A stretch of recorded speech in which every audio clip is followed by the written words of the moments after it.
नमस्कार दोस्तों, एक बार फिर से स्वागत है आपका हमारे YouTube चैनल पर, जहां हम आपको बताते हैं देश और दुनिया से जुड़ी कुछ बड़ी और अहम खबरों के बारे में।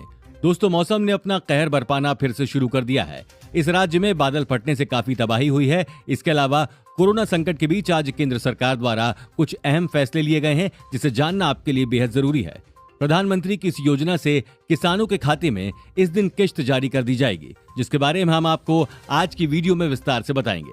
साथ ही हमारा आपसे एक सवाल, क्या इस महामारी के दौर में देश में पूर्ण लॉकडाउन लगा देना चाहिए? नीचे कमेंट बॉक्स में अपने सुझाव जरूर दीजिएगा। दोस्तों, आज की खबरें आपके लिए काफी अहम रहने वाली हैं, तो दोस्तों इस वीडियो को अंत तक जरूर देखें। अगर वीडियो में मिली जानकारी आपके लिए अहम रहे तो हमारी इस वीडियो को लाइक जरूर करिए। तो चलिए बिना देरी किए शुरू करते हैं आज की अहम खबरों के सिलसिले को।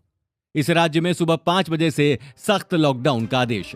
जी हां, असम में 13 मई की सुबह 5 बजे से अगले आदेश तक सख्त लॉकडाउन लगाने का आदेश दे दिया गया है। इस दौरान सभी तरह की दुकानों, रेस्टोरेंट को दोपहर 1 बजे तक खोलने की अनुमति होगी, जबकि दोपहर 1 बजे के बाद केवल होम डिलीवरी हो सकेगी।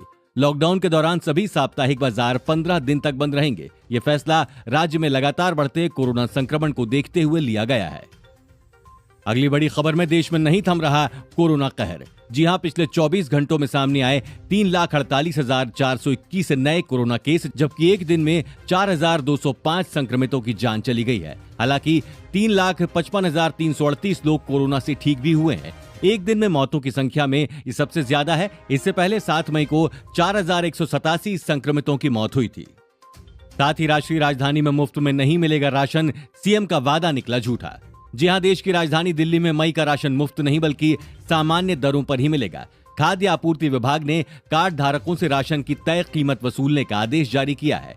खाद्य एवं आपूर्ति विभाग के नए आदेश के बाद गेहूं 2 रुपए प्रति किलो, चावल 3 रुपए प्रति किलो और चीनी 13 रुपए 50 पैसे प्रति किलो की दर से ही दी जाएगी। हालांकि अभी इसे लेकर मुख्यमंत्री अरविंद केजरीवाल ने कोई गाइडलाइंस जारी नहीं की है। साथ ही किसानों के लिए आई बड़ी खुशखबरी, इस दिन खातों में डाली जाएगी पीएम किसान योजना की 8वीं किश्त। दोस्तों, आज की दूसरी बड़ी खबर यह है कि प्रधानमंत्री नरेंद्र मोदी ने पीएम किसान योजना के तहत 14 मई को किसानों को उनकी अगली किश्त देने का फैसला किया है। इस योजना के तहत सरकार किसानों के खाते में 2,000 रुपए डालती है। ये भुगतान 19,000 करोड़ रुपए का होगा, जिसे अब तक का सबसे बड़ा भुगतान माना जा रहा है। साथ ही देवभूमि उत्तराखंड में बादल फटने से फिर मची भारी तबाही। जी हां, उत्तराखंड के देवप्रयाग में एक बार फिर बादल फटने की घटना सामने आई है। इस घटना के बाद करीब 12 दुकानों के साथ 3 मंजिला आईटीआई की इमारत भी धराशायी हो गई। स्थानीय लोगों का कहना है कि लॉकडाउन की वजह से दुकानें बंद थीं, इसलिए जानमाल का नुकसान नहीं हुआ, लेकिन मौसम के कहर और लगातार हो रही आपदाओं ने उत्तराखंड के लोगों को चिंता में डाल दिया है। जल्द बच्चों को भी लग सकेगा कोरोना का टीका। 2 से 18 साल तक के बच्चों पर ट्रायल की भारत बायोटेक को मिली मंजूरी। ये परीक्षण दिल्ली व पटना के एम्स और नागपुर स्थित मेडिट्रीना चिकित्सा विज्ञान संस्थान समेत विभिन्न स्थानों पर किया जाएगा। हालांकि अभी इस ट्रायल पर मोहर लगने में थोड़ा समय लग सकता है। यूपी, पंजाब, राजस्थान समेत देश के कई हिस्सों में बारिश और आंधी का अलर्ट। अगले 24 घंटे के दौरान पंजाब, हरियाणा, दिल्ली, उत्तर प्रदेश और राजस्थान के कुछ हिस्सों में गिर सकते हैं ओले। उत्तरी भारत समेत देश के कई हिस्सों में आने वाले 3 दिनों तक ऐसा ही मौसम बना रहने की संभावना जताई गई है। आईएमडी ने जारी की चेतावनी। यूपी में कोरोना से हुई मौत पर इलाहाबाद हाईकोर्ट का बड़ा फैसला, मुआवजा देने का किया गया ऐलान। इलाहाबाद हाईकोर्ट ने यूपी पंचायत इलेक्शंस के दौरान चुनाव कार्य में लगे लोगों की कोरोना से हुई मौत पर चुनाव आयोग और राज्य सरकार को निर्देश दिया है कि वो इन लोगों के परिजनों को मुआवजे के तौर पर 1 करोड़ रुपए दें। इससे पहले योगी सरकार ने ड्यूटी के दौरान मारे गए कर्मचारियों को 35 लाख का मुआवजा देने की घोषणा की थी, लेकिन इलाहाबाद हाईकोर्ट ने कहा है कि ये राशि बहुत कम है और इसे कम से कम 1 करोड़ होना चाहिए। मरने के बाद भी यूपी में जारी है कोरोना का खौफ। शमशान घाट से अस्थियां लेकर जाने से भी परिजन करने लगे इनकार। राज्य में कई जगह अस्थियों के लॉकर भी हुए फुल। अब पंडितों को खुद अस्थियां विसर्जन करने का लेना होगा फैसला। कोरोना के बाद अब ब्लैक फंगस का प्रकोप छत्तीसगढ़ में भी देखने को मिल रहा है। राज्य में इस बीमारी से संक्रमित मरीज मिलने के बाद हड़कंप मच गया, जिसे देखते हुए छत्तीसगढ़ में लॉकडाउन की अवधि को आगे बढ़ाया जा सकता है। फिलहाल प्रदेश के सभी जिलों में ब्लैक फंगस के उपचार के लिए सभी जरूरी दवाओं की उपलब्धता सुनिश्चित करने के निर्देश भी दे दिए गए हैं। दिल्ली में कोरोना ने फिर पकड़ी रफ्तार। पिछले 24 घंटे में सामने आए 13,287 नए मरीज, जबकि 300 लोगों ने इस बीमारी के चलते गंवाई अपनी जान। इसी के साथ राजधानी में कोरोना के कुल मामलों की संख्या बढ़कर 13 लाख से ज्यादा हो गई है। ऑक्सीजन की कमी के बीच दिल्ली के लिए राहत की खबर। लगातार बढ़ते कोरोना संक्रमण और लोगों को अस्पताल ढूंढने में आ रही परेशानी के चलते दिल्ली के रामलीला मैदान में शुरू हुआ 500 बेड्स का आईसीयू कोविड सेंटर। जल्द मरीजों को किया जाएगा भर्ती। दिल्ली को नहीं मिल रही वैक्सीन, बंद करने पड़े वैक्सीनेशन केंद्र। दिल्ली के डिप्टी सीएम मनीष सिसोदिया ने केंद्र सरकार पर आरोप लगाया है कि सरकार ने दिल्ली को वैक्सीन देने से साफ तौर पर मना कर दिया है। मनीष सिसोदिया ने कहा है कि भारत बायोटेक और सीरम इंस्टीट्यूट से कुल 1.34 करोड़ वैक्सीन की मांग की गई थी, लेकिन कोवैक्सीन बनाने वाली कंपनी भारत बायोटेक ने और वैक्सीन देने से इनकार कर दिया है, जिसके चलते अब दिल्ली सरकार वैक्सीन की शॉर्टेज को पूरा करने के लिए वैश्विक टेंडर जारी करेगी।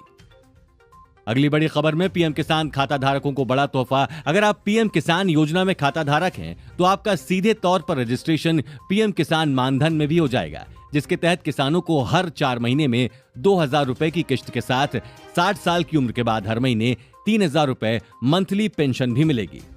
साथ ही कोरोना संक्रमण के चलते यूपी टीईटी परीक्षा स्थगित। उत्तर प्रदेश में कोरोना के बेकाबू होने के चलते यूपी शिक्षक पात्रता परीक्षा 2020 की पूरी प्रक्रिया फिलहाल टाल दी गई है। बता दें कि इससे पहले यूपी टीईटी परीक्षा 25 जुलाई 2021 को आयोजित की जानी थी, जिसके बाद अब राज्य में कोविड-19 की स्थिति की समीक्षा के बाद नई तारीख की घोषणा की जाएगी। 5 दिन बाद बंद हो जाएगा दिल्ली एयरपोर्ट का ये टर्मिनल। अगर आप भी दिल्ली अंतर्राष्ट्रीय एयरपोर्ट जाने की तैयारी कर रहे हैं तो ये खबर आपके लिए बेहद अहम है। दरअसल पीटीआई ने सूत्रों के हवाले से बताया, एयरपोर्ट के टर्मिनल 2 को 17 मई की आधी रात से बंद किया जा रहा है, जिसके बाद कहा जा रहा है कि सभी उड़ानों का संचालन नए आदेश तक टर्मिनल 3 से किया जाएगा। ये निर्णय इसलिए लिया गया है क्योंकि कोविड की दूसरी लहर के चलते उड़ानों की संख्या में काफी कमी आई है। गंगा नदी में तैरती लाशों को लेकर पटना हाईकोर्ट सख्त, सरकार से मांगा जवाब। बिहार में पिछले कुछ दिनों से गंगा नदी में मिल रही लाशों को लेकर पटना हाईकोर्ट ने बिहार सरकार से जवाब मांगा है। राज्य सरकार ने कोर्ट को सूचित किया है कि उसने एक 12 सदस्यीय एक्सपर्ट कमेटी का गठन किया है। ये कमेटी राज्य में कोविड प्रबंधन के लिए राज्य सरकार को विशेष राय और परामर्श देगी।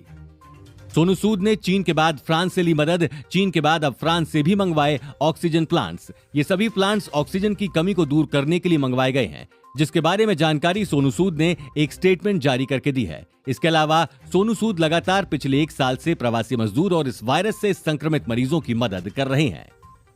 मोदी कैबिनेट का बैटरी स्टोरेज को लेकर बड़ा फैसला, भारत में ही किया जाएगा उत्पादन।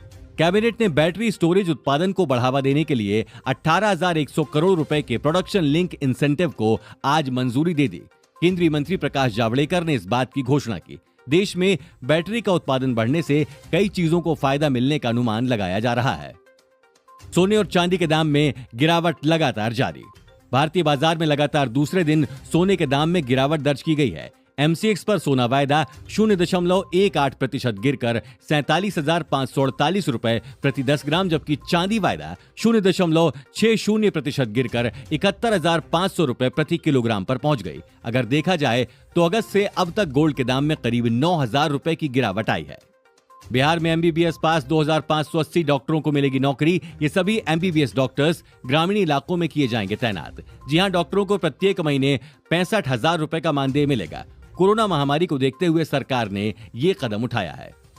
राजस्थान में अब कोरोना वायरस का नया स्ट्रेन मिलने से हड़कंप मच गया है। कहा जा रहा है कि ये स्ट्रेन यूके का है, जिसके कारण ही प्रदेश में कोरोना संक्रमित मरीजों में अचानक गति देखने को मिली है। एक्सपर्ट्स की माने तो अगर ये वेरिएंट ग्रामीण इलाकों में फैला तो अगले 25 दिनों में कोरोना के मामले दुगने हो सकते हैं।